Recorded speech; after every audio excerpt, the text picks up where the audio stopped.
حضور نے فرمایا لقد کان فیما قبلکم من الامم محدثون، فرمایا تم سے پہلی امتوں میں بھی کچھ لوگ محدث تھے۔ محدث اس آدمی کو کہتے ہیں جس کے دل میں اللہ صحیح بات ڈال دے۔ فرمایا تم سے پہلی امتوں میں بھی کچھ لوگ ایسے تھے جو محدث تھے، ان کے دل میں اللہ کچھ باتوں کا الہام کرتے تھے، وہ ٹھیک نکل آتا۔ فرمایا اگر میری امت میں کوئی محدث ہے تو وہ عمر ہے۔ وہ کیا کون ہے؟ عمر ہے۔ کہ حضرت عمر ان صحابہ میں سے ایک طرف عمر کوئی رائے دیتا، اللہ عمر کی رائے کے مطابق قرآن اتار دیتا۔ عمر کی رائے کے مطابق سب صحابہ ایک طرف، عمر ایک طرف، اللہ کی رائے عمر کی رائے کے مطابق آتی۔ ایک مرتبہ حضور نے پوچھا عمر سے، ابو بکر دونوں کو بلایا، فرمایا او میرے یارو تم سے ایک سوال کرنا ہے۔ ابو بکر جب تو راستے میں جاتا ہے تو نگاہیں جھکا کے چلتا ہے، زمین کی طرف دیکھ کے چلتا ہے۔ عمر جب تو راستے پہ جاتا ہے آنکھیں اٹھا کے چلتا ہے، سینہ تان کے چلتا ہے۔ عمر ابو بکر جب میری مجلس میں آتے ہو عمر تو نگاہیں جھکا کے دیکھتا ہے، ابو بکر تو میرے چہرے پہ نظریں جما کے دیکھتا ہے۔ یہ تمہاری زندگی میں یہ فرق کیوں ہے؟ ایک میری مجلس میں ابو بکر تو آتا ہے، میرے چہرے پہ نظریں جماتا ہے، عمر تو نظریں جھکاتا ہے، عمر تو باہر نظریں اٹھاتا ہے، ابو بکر تو نظریں جھکاتا ہے، یہ ڈفرنس کیوں ہے؟ ابو بکر نے ایک جملہ کہا، فرمایا اللہ کے نبی جب راستے میں جاتا ہوں نظریں جھکا کے جاتا ہوں، غیر محرم عورتوں پہ نظر نہ پڑ جائے، نگاہوں کی حفاظت کر رہا ہوں۔ عمر تو کیوں کرتا ہے؟ فرمایا اللہ کے حبیب میرا نام عمر ہے نا، آپ نے کہا تھا عمر تو جس گلی سے جاتا ہے شیطان تجھ سے بھاگتا ہے۔ حضور آپ نے فرمایا تھا عمر تجھ سے شیطان بھی ڈرتا ہے۔ میں نظریں جھکا کے چلتا ہوں، سینہ تان کر کے چلتا ہوں تاکہ اللہ کے دشمن و محمد مصطفیٰ کے دشمنوں کو ذرا ڈرا دوں۔ ان کے سامنے جھکنا بغیرتی ہے، میں نظریں اٹھا کے چلتا ہوں۔ اور تیری مجلس میں جب آتا ہوں نگاہیں اس لیے جھکاتا ہوں، آپ جب مجھ سے مشورہ مانگتے ہو عمر تیری کیا رائے ہے، یہ کام ایسے کریں یا نہ کریں؟ ابو بکر تیری کیا رائے، یہ کام ایسے کریں یا نہ کریں؟ ابو بکر نے کہا اللہ کے نبی جب مشورہ آپ لیتے ہیں میں تیرے چہرے کو پڑھتا ہوں، تیرے چہرے کو، جو محمد مصطفیٰ کے ماتھے پہ لکھی ہوئی تحریر ہوتی ہے ابو بکر کی وہی رائے ہے۔ عمر تو کیوں نیچے دیکھتا ہے؟ فرمایا میں اپنے دل پہ نظر ڈالتا ہوں، میرا اللہ میرے دل میں جو خیال ڈالتا ہے، جو بات ڈالتا ہے میں وہی بات کرتا ہوں۔ اور دنیا نے دیکھا ہے جب بھی حضور نے رائے لی ہے ابو بکر اور حضور کی رائے ایک طرف ہے، اللہ اور عمر کی رائے دوسری طرف ہے۔ اللہ اور عمر کی رائے، اس لیے عمر کو ملہم بھی کہا جاتا ہے، محدث بھی کہا جاتا ہے۔ یہ وہ واحد صحابی ہے جس کے دل میں جو بات آ گئی اس نے کہہ دی، اللہ کو بات اتنی پسند آ گئی اللہ نے اس کے مطابق قرآن اتار دیا۔ قرآن کی 20 آیات ایسی ہیں جو حضرت عمر کی رائے پہ اتری ہیں۔ کس کی رائے پہ اتری ہیں؟ حضرت عمر کی رائے پہ اتری ہیں۔ چند ایک میں بتا دیتا ہوں ایمان تازہ کرنے کے لیے۔ اللہ اکبر کبیرہ، یہ جو بیت اللہ ہے جس کی طرف میں اور آپ رخ کرتے ہیں، وہاں پہ ایک علاقہ ہے جس کو حتیم کہتے ہیں، اور ایک جگہ ہے جس کو مقام ابراہیم بھی کہتے ہیں۔ حضرت عمر نے فرمایا اللہ کے نبی سے، حضور میرا دل چاہتا ہے یہ مقام ابراہیم والی جگہ جو ہے اس کو ہم جائے نماز بنا لیں، یہاں پہ ہم نماز پڑھیں۔ ابھی تک وہاں کے لیے نماز پڑھنے کا حکم نہیں آیا تھا، وہ جائے نماز اور مصلی نہیں بنا تھا، اتنے میں جبرائیل آ گئے، محمد مصطفیٰ پہ وہی لے کے آ گئے، وَاتَّخِذُوا مِن مَقَامِ إِبْرَاهِيمَ مُصَلًّى، اے نبی کے صحابہ مقام ابراہیم کو اپنے لیے جائے نماز بنا لو۔ عمر کی رائے آ گئی، اللہ کی بھی رائے آ گئی، عمر کی رائے آ گئی، اللہ کی بھی رائے آ گئی۔ غزوہ بدر ہوا، 70 کافر مردار ہوئے، 70 قید ہوئے۔ جب 70 قید ہوئے حضور نے مشورہ لیا، ابو بکر تیری کیا رائے ہے، ان کا کیا کیا جائے؟ عمر تیری کیا رائے ہے، ان کی کیا کیا جائے؟ یہ حضور کے 2 وزیر ہیں۔ حضور نے فرمایا آسمان پہ میرے 2 وزیر ہیں، ایک کا نام جبرائیل ہے، دوسرے کا نام میکائیل ہے۔ زمین پہ میرے 2 وزیر ہیں، ایک کا نام ابو بکر ہے، دوسرے کا نام عمر ہے۔ ابو بکر تیری کیا رائے ہے؟ ابو بکر نے کہا اللہ کے نبی یہ کوئی ہمارا رشتہ دار ہے، ماموں کا بیٹا ہے، کسی کے خالہ کا بیٹا ہے، کسی کے چچا کا بیٹا ہے، کوئی ہمارے دور کا رشتہ دار ہے، یہ ہمارے اپنے ہی ہیں، ان پہ احسان کیا جائے، فدیہ لیا جائے اور ان کو آزاد کر دیا جائے، چھوڑ دیا جائے پیسے لے کر۔ عمر تیری کیا رائے ہے؟ عمر جوش میں آ گئے۔ عمر نے کہا اللہ کے نبی جو میرا بھائی ہے، میرا رشتہ دار ہے، میرے حوالے کیا جائے، میں اس کا سر تن سے جدا کروں گا۔ عباس تیرا چچا ہے، علی کا چچا ہے، قید ہو کیا ہے، علی کو دو، عباس کو، علی عباس کی گردن مارے، میرے رشتہ دار میرے حوالے کیے جائیں۔ حضور نبی کریم نے دونوں کی رائے کو سنا۔ حضور کی رائے اور ابو بکر کی رائے سیم ہوا کرتی تھی۔ حضور نے فرمایا ایسا کیا جائے، ان سے فدیہ لیا جائے، جو فدیہ نہیں دے سکتے، لکھنا پڑھنا جانتے ہیں، وہ ہمارے 10 بچوں کو لکھنا پڑھنا سکھائے، پھر آزاد ہیں۔ حضور کا یہ فیصلہ کرنا تھا، آسمان سے جبرائیل دوڑے، قرآن کی آیت لے کے آ گئے، لولا کتاب من اللہ سبق لمسکم فیما اخذتم فی عذاب عظیم۔ اے نبی، اے صحابہ، اگر تقدیر میں یہ بات لکھی نہ ہوتی کہ خطائی اجتہادی پر عذاب نہیں آئے گا، فرمایا ورنہ تم نے جو فدیہ لے کے چھوڑا ہے تم پہ اللہ کا عذاب آ جاتا، اللہ کا عذاب آ جاتا۔ حضور نے فرمایا عمر اگر یہ بات نہ لکھی ہوتی آج سب پہ عذاب آ جاتا، عمر ایک تو بچتا۔ یہ عمر کی رائے پہ یہ قرآن کی آیت اتر گئی۔ عمر آئے غیرتی ہے، غیرت مند انسان، بے حیائی کو کبھی پسند نہیں کرتا۔ آئے حضور سے کہنے کا اللہ کے نبی آپ ہمارے نبی بھی ہیں، ہمارے امام بھی ہیں، ہمارے روحانی والد بھی ہیں، آپ کی گھر والیاں ہماری مائیں ہیں، عائشہ میری روحانی ماں ہے۔ فرمایا آپ کے گھر میں ہر قسم کے لوگ آپ کے پاس آتے رہتے ہیں، آپ نبی ہیں، نبی کے پاس لوگ آتے رہتے ہیں، ایسا کیا جائے کہ پردے کا حکم دے دیا جائے، جب کوئی آئے تو آپ کی گھر والیاں پردے میں ہوں، سب کے سامنے کھلا نہ آئیں۔ یہ بات کہنی تھی، جبرائیل دوڑ کے آ گئے، عمر کی رائے آ گئی، نبی عمر کی رائے آ گئی ہے نا، اب حکم سن، وَإِذَا سَأَلْتُمُوهُنَّ مَتَاعًا فَاسْأَلُوهُنَّ مِنْ وَرَاءِ حِجَابٍ۔ اے صحابہ، آج کے بعد حضور کی گھر والیوں سے کوئی چیز تم نے مانگنی ہے، کوئی مسئلہ پوچھنا ہے، ڈائریکٹ نہیں جانا، فَاسْأَلُوهُنَّ مِنْ وَرَاءِ حِجَابٍ، پردے کی اوٹ سے، پردے کے پیچھے سے آپ نے سوال کرنا ہے، علمی مسئلہ سننا ہے، عائشہ سے سبق پڑھنا ہے، حدیث سننی ہے، پردے کے پیچھے سے۔ کسی اور کھانے پینے کی چیز کی ضرورت ہے، کوئی اور، تو وہ بھی پردے کی پیچھے سے۔ آیت حضرت عمر کی رائے کے مطابق اتر گئی۔ مدینہ منورہ جب حضور آئے، وہاں پہ یہودی بھی رہتے تھے، منافقین بھی رہا کرتے تھے۔ منافق اوپر سے لا الہ الا اللہ پڑھتا ہے، اندر اس کا بغض ہوتا ہے، وہ موقع کی تلاش میں ہوتا ہے، وہ آپ کی عزت پہ اٹیک کرے گا، آپ کی جان پہ حملہ کرے گا، وہ چھپا دشمن ہوتا ہے۔ مدینہ میں ایک بڑا منافق تھا جس کا نام تھا عبداللہ بن ابی ابن سلول۔ حضور ایک غزوے میں گئے، واپس آئے، حضرت عائشہ کا ہار گم گیا، ایک لمبا واقعہ میں نہیں بتا سکتا۔ جب چنانچہ عبداللہ بن ابی نے اس وقت تہمت لگا دی حضور کی گھر والی پہ، حضور کی زوجہ محترمہ، میری اور آپ کی پیاری والدہ حضرت امہ عائشہ پہ بہتان لگا دیا۔ مہینہ گزر گیا، عائشہ رو رہی ہے، رو رو کے حضرت عائشہ کا برا حال ہو گیا، حضور پریشان ہے، صحابہ کرام پریشان ہے۔ حضور نے اپنے صحابہ سے مشورہ کیا کیا جائے؟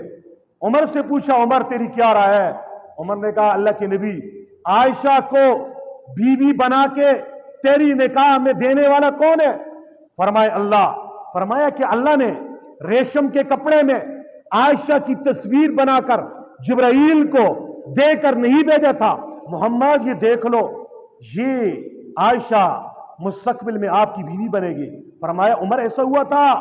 فرمایا جب اللہ نے آپ کا نکاح کیا ہے، اے حضور اللہ کو یہ گوارا نہیں ہے آپ کے جسم پہ گندی مکھی بیٹھ جائے، اللہ کو یہ کیسے گوارا ہے کہ آپ کے حرم میں کوئی غلط قسم کی عورت آ جائے؟ فرمایا سبحانکا ھذا بہتان عظیم. عمر نے کہا یہ بڑا زبردست بہتان باندھا ہے انہوں نے. عمر نے یہ جملہ کہا. اللہ نے سورہ نور میں یہ آیتیں اتار دی حضرت عائشہ کی پاک دامنی کے لیے, اور یہ آیت کا ٹکڑا آ گیا سبحانکا ھذا بہتان عظیم. یہ حضرت عمر کی رائے پہ قرآن کی آیت اتر گئی. یہی عبداللہ ابن ابی ہے, منافقوں کا سردار ہے. حضور رحمت للعالمین کو اس نے بڑی تکلیفیں دی ہیں, لیکن میرا اور آپ کا پیارا پیغمبر, شفیع المذنبین پیغمبر, رحمت للعالمین پیغمبر, جو اپنے اور دشمنوں سب کے لیے دل میں درد رکھنے والا پیغمبر ہے, جب یہ عبداللہ ابن ابی جس نے اوپر سے کلمہ پڑھا تھا اندر سے کافر تھا, یہ مر گیا,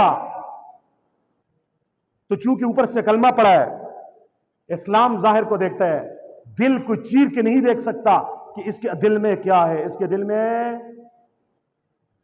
کفر ہے, یہ ایمان ہے. حضور کے ایک صحابی اسامہ بن زید, ایک بات یادگی بتا کے آگے جاتا ہوں. ایک غزوے کے موقع پر اسامہ بن زید نے دیکھا ایک کافر ہے وہ بھاگ رہا ہے. جب اسامہ بن زید کے قبضے میں آ گیا, اس نے کلمہ پڑھا اشہد ان لا الہ الا اللہ واشہد ان محمد رسول اللہ. اسامہ بن زید نے اس کی گردن مار دی. حضور کے پاس آئے, کارگزاری سنائی. حضور ناراض ہو گئے, 3 مرتبہ یہ جملہ فرمایا ہلا شققت قلبہ. اسامہ کیا آپ نے اس کا دل چیر کے دیکھا تھا؟ اس نے کلمہ دل سے پڑھا ہے جان بچانے کے لیے. حضور ناراض ہو گئے. دل کی بات اللہ کو علم ہوتا ہے, اسی حضور نے بھی اس نے ظاہری کلمہ پڑھا ہے تو حضور نے اس کو مسلمان سمجھا ہے. کیا سمجھا ہے؟ عبداللہ ابن ابی مر گیا, حضور نے مسلمان سمجھا. اعلان ہو گیا جنازہ ہوگا فلاں وقت. اس کا بیٹا تھا, اس کا نام عبداللہ تھا, وہ حضور کا سچا عاشق اور صحابی تھا. اس کی بیٹی تھی, نام جمیلہ تھا, حضور کی صحابیہ تھی, سچے پکے مومن تھے. وہ آئے کہنے لگے اللہ کے نبی سے, اے اللہ کے حبیب آپ کو علم ہے ہمارا باپ بڑا گندا آدمی گزرا ہے, آپ پر ہمارے ماں باپ قربان. اے اللہ کے نبی یہ بڑا بدکردار گزرا ہے, اس نے ہماری ماں اما عائشہ پہ تہمت باندھی ہے, اس نے ہر موقع پہ آپ کو تکلیفیں دی ہیں.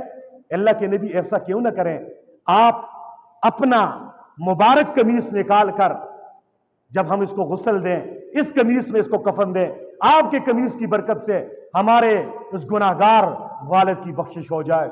رحمت للعالمین پیغمبر نے ایسے دشمنوں کو بھی معاف کیا دیا. فرمایا جانے دو, فرمایا یہ لے لو قمیص.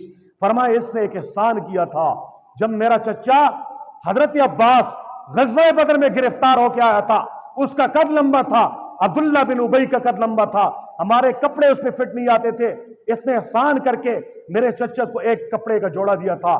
حل جزاء الاحسان الا الاحسان. آج اس احسان کا بدلہ چکانے کا وقت ہے, دنیا مکافات عمل ہے. فرمایا یہ قمیص لے جاؤ.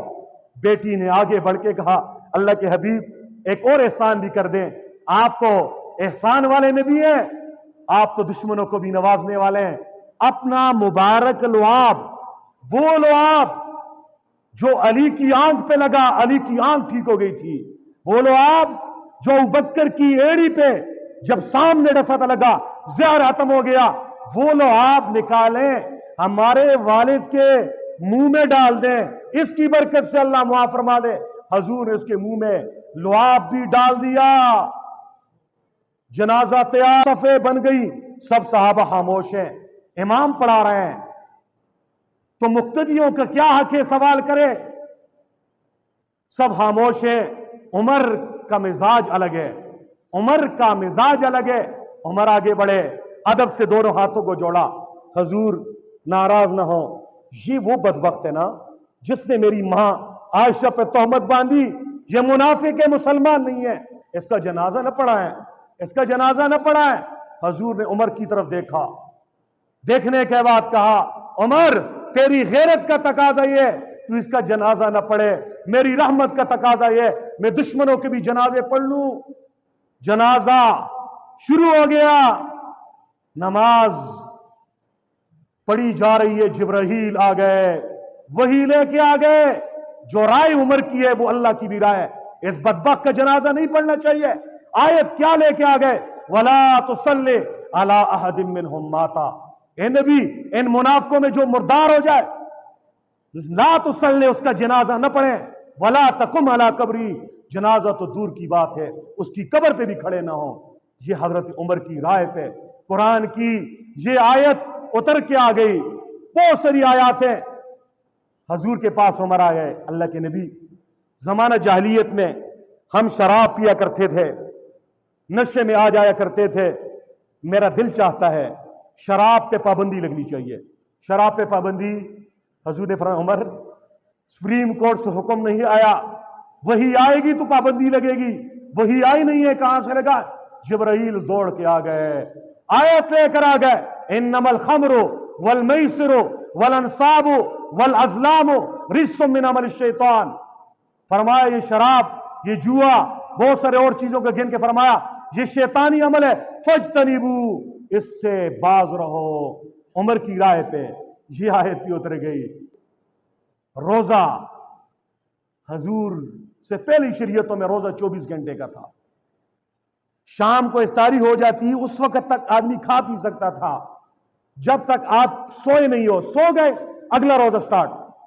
حضرت عمر ایک دن آئے، دن کو روزہ رکھا، شام کے بعد آنکھ لگ گئی، جب آنکھ کھلی تو روزہ تو سٹارٹ ہو گیا۔ عمر سے غلطی ہو گئی، غلطی کی حالت میں بیوی کے قریب گئے۔ عمر کی غلطی ہمارے لیے تخفیف اور آسانی کا ذریعہ بنی، اللہ نے آیت و تحت دی۔ عمر سے یہ ہو گیا، فرمایا احل لکم لیلۃ الصیام الرفث الی نسائکم، فرمائے لوگو رمضان کی راتوں میں تمہارے لیے بیویوں کے پاس جانا حلال کر دیا گیا، کیونکہ عمر سے ہو گیا، اب ضابطہ بدل گیا، قانون بدل گیا۔ ایک اور آیت حضرت عمر کی رائے پہ جو اتری، آخری بات بتا دیں، بہت ساری اور بھی ہیں۔ ایک یہودی اور ایک منافق قسم کے مسلمان کا کسی چیز پہ تنازع ہو گیا۔ یہودی کہہ رہا تھا یہ چیز ہماری ہے، مسلمان جو منافق تھا وہ کہہ رہا تھا یہ میری ہے۔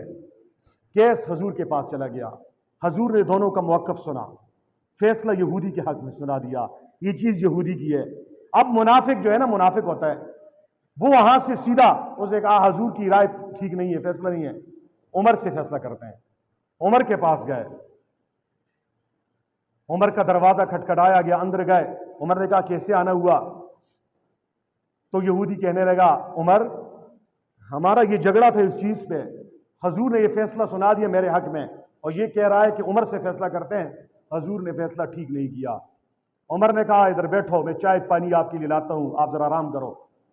بٹھایا، اندر گئے، تلوار کو نیام سے نکالا، اس کی دھار کو تیز کیا، خوب جب چمکتی گئی پھر ایسے آسمان کی طرف ایسے کی، اللہ تیرے نبی کے فیصلے کے بعد بھی یہ منافق عمر سے فیصلہ کروا رہے ہیں، آج عمر کا وہ فیصلہ ان کا ایسا فیصلہ کرے گا، قیامت کی صبح تک لوگ یاد کریں گے۔ عمر آئے، منافق کے سر کو تن سے جدا کر دیا۔ یہودی دوڑ کے گیا، کہیں میرے اوپر قتل کا مقدمہ درج نہ ہو۔ حضور آپ ریاستی مدینہ کے حکمران ہیں، میں نے نہیں مارا، عمر نے مارا ہے۔ فرمایا کیوں مارا؟ فرمایا ایسے عمر کو بلایا گیا، ابھی عمر پہنچے نہیں ہیں، اتنے میں جبرائیل آ گئے صفائی کے لیے۔ فلا وربک لا یؤمنون حتی یحکموک فیما شجر بینہم، فلا وربک، تیرے رب کی قسم یہ لوگ اس وقت تک مومن نہیں ہو سکتے جب تک اے نبی آپ کو اپنے باخنی اختلافات میں حکم اور فیصل نہ بنا دیں اور آپ کے فیصلے پر راضی نہ ہو جائیں۔ اللہ نے فرمایا کہ عمر کی غلطی نہیں ہے، حضور نے فرمایا عمر جا تو آزاد ہے، جا تو آزاد ہے۔